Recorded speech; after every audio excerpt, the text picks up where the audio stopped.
আমরা যেটা আপনাদের সামনে বলতে চাচ্ছি, ৯৭টা অধ্যাদেশ হুবহু যেভাবে অধ্যাদেশ ছিল সেইভাবে পাশ হয়েছে। ১৩টি অধ্যাদেশকে আমরা সংশোধিত আকারে পাশ করেছি, ছোটোখাটো সংশোধন এখানে এনে। ৭টি অধ্যাদেশকে আমরা রহিতকরণে হেফাজত করে পাশ করেছি, আর ১৬টি অধ্যাদেশকে আমরা উপস্থাপন করি নাই। এটা হলো ১৩৩টা অধ্যাদেশের স্ট্যাটাস। তার মধ্যে ৯৭, ১৩ এবং ৭ এই ১১০টি অধ্যাদেশকেই বিল আকারে উপস্থাপন করতে হয়েছে এবং ৯১টি বিলের মাধ্যমে এই ১১০টি আইন সংসদে উপস্থাপিত হয়েছে এবং সংসদে এই ৯১টি বিল পাশ করা হয়েছে। অন্যান্য বিলের ব্যাপারে আমরা যেটা বলেছি, অধিকতর যাচাই বাছাই করা প্রয়োজন। আমরা যে কয়েকটি ৭টি অধ্যাদেশে রহিতকরণ হেফাজত বিল করা হয়েছে, তার মধ্যে আপনাদের উদাহরণ হিসেবে বলি, যেমন মানবাধিকার কমিশন আইন, সুপ্রিম কোর্টের বিচারক নিয়োগ আইন এবং সুপ্রিম কোর্ট সচিবালয় আইন। এই ৩টা আইনেরই আমরা একটা আইন যখন বিল আকারে দেই, তখন একটা প্রিএম্বল থাকে আইনের, যে আইনটা কেন আমরা দিচ্ছি, সেখানে একটা কারণ সম্বলিত বিবৃতি দিতে হয়, সেটা কেন দিচ্ছি। এই বিলগুলোর মধ্যে ক্লিয়ারলি আমরা বলেছি, যেমন জাতীয় মানবাধিকার কমিশন অধ্যাদেশের বিলে বলেছি, যেহেতু জাতীয় মানবাধিকার কমিশন অধ্যাদেশ ২০২৫-এর বিষয়ে সংশ্লিষ্ট স্টেক হোল্ডারদের সহিত অধিকতর পরামর্শ যাচাই বাছাই করা প্রয়োজন। আমরা সুপ্রিম কোর্টের বিচারক নিয়োগ অধ্যাদেশেও বলেছি, যেহেতু সুপ্রিম কোর্টের বিচারক নিয়োগ অধ্যাদেশ ২০২৫-এর বিধানাবলী অধিকতর যাচাই বাছাই করা প্রয়োজন। এবং সুপ্রিম কোর্ট সচিবালয়ের বিষয়েও বলেছি, যেহেতু সুপ্রিম কোর্ট সচিবালয় প্রতিষ্ঠার প্রয়োজনীয়তা বিষয়ে সংশ্লিষ্টদের সহিত অধিকতর পরামর্শ ও যাচাই বাছাই করা প্রয়োজন। আমাদের এখানে কোনো অ্যাম্বিগুইটি রাখি নাই, কোনো অস্বচ্ছতা নাই। আমাদের সংসদের কাছে আইনের মাধ্যমে যখন বিলটা উপস্থাপন করছি, it becomes and it is past, এটা আইনে পরিণত হয়ে যাচ্ছে। রহিতকরণ বিল হলেও এটা কিন্তু আইনে পরিণত হয়ে যাচ্ছে। ওই আইনের অংশই হলো যেটা অধিকতর যাচাই বাছাই করার জন্য আমরা কমিটমেন্ট দিয়েছি পার্লামেন্টের মাধ্যমে গোটা জাতিকে। যারা বলছেন আমরা এটা করি না, এটা বাদ দিয়েছি, এটা তারা বিভ্রান্তি ছড়াচ্ছেন।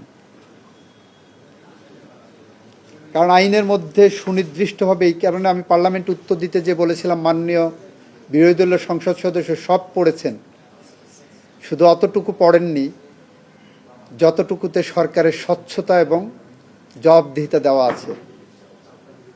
আইনের প্রিএম্বলে জেনারেলি বলা থাকে না যে উপস্থাপনা এবং প্রস্তাবনা এবং সংবলিত জায়গায় আমরা দিয়েছি। এটা হলো আমাদের স্বচ্ছতার জায়গা।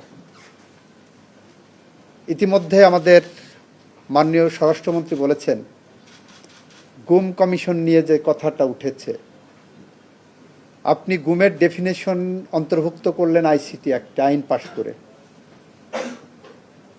সেইটার থেকে সেখানে ওয়াইড স্প্রেড অ্যান্ড সিস্টেমেটিক গুমকে বলা হচ্ছে। এই আইনের মধ্যে, গুম কমিশন আইনের মধ্যে এটাকে আরবার ডিফারেন্সিয়েট করলেন না।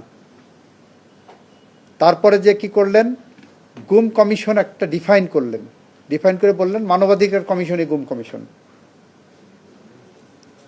একটা অ্যাম্বিগুইটি থেকে গেল। ধরেন একজন গুমের শিকার হলো, তার পরিবার গেলেন আইসিটিতে, আইসিটি বলল যে আমি এটা নিতে পারবো। আসামি পক্ষ যে বললো যে আমার তো প্রোটেকশন দেওয়া আছে অন্য আইনে, গুম কমিশন আইনে, আমি আইসিটিতে আসবো না, আমাকে অন্য আইনে নেন। এইটা নিয়ে হাইকোর্টে বিচার বিশ্লেষণ করতে যে কয় বছর যাবে, সেই কয় বছরে গুমের পরিবার আরও হয়রানির শিকার হবেন। এই কারণে আমরা মনে করেছি যৌক্তিকভাবে এটা আরও বেশি যাচাই বাছাই প্রয়োজন।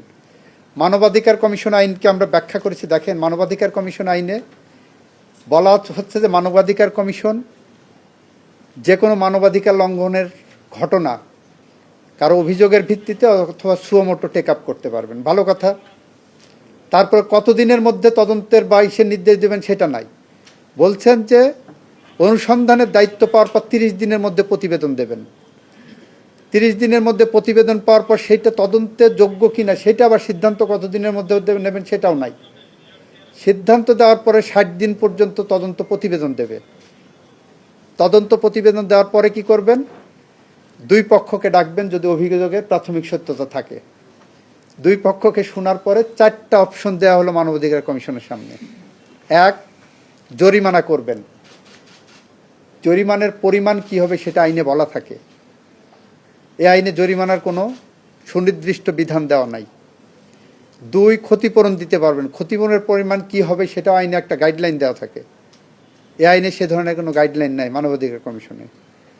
3, উনি অন্য কোনো ফোরামে অভিযোগ করতে পারবেন, যিনি অভিযোগ মানবাধিকার লঙ্ঘনের শিকার হয়েছে, উনি মামলা করবেন না অন্য কোথাও যাবেন সে ব্যাপারে পরামর্শ দিতে পারবেন। ইতিমধ্যে 1 বছর 1.5 বছর কেটে যাবে শুধু এই পরামর্শটুকুর জন্য।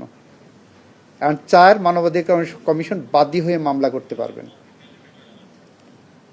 তো এক ব্যক্তি একই সংস্থা যখন দুই পক্ষকে ডেকে শুনানি করে একটা জিনিস নিষ্পত্তি করছেন কোয়াসি জুডিশিয়াল অথরিটি হিসাবে, এরপর উনি মামলার বাদী হচ্ছেন, এই আনাবুনিগুলো প্রশ্ন আসবে আইনে, এবং যারা মানবাধিকার লঙ্ঘন করবেন তারা এটার সুযোগ নেবেন। আমরা বলেছি এইগুলো